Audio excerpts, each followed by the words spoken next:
ಹೋಗುವೆ ನಿನ್ನ ಜೊತೆ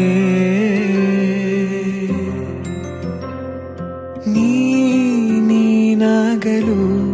ಚಂದ ಕತೆ ಒಂದೇ ಬಾರಿ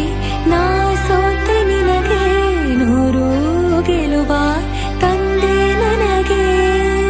ನಡೆಯಲು ನಾನೀಗ ನೀನೇನೆ ದಾರಿ ದೀಪ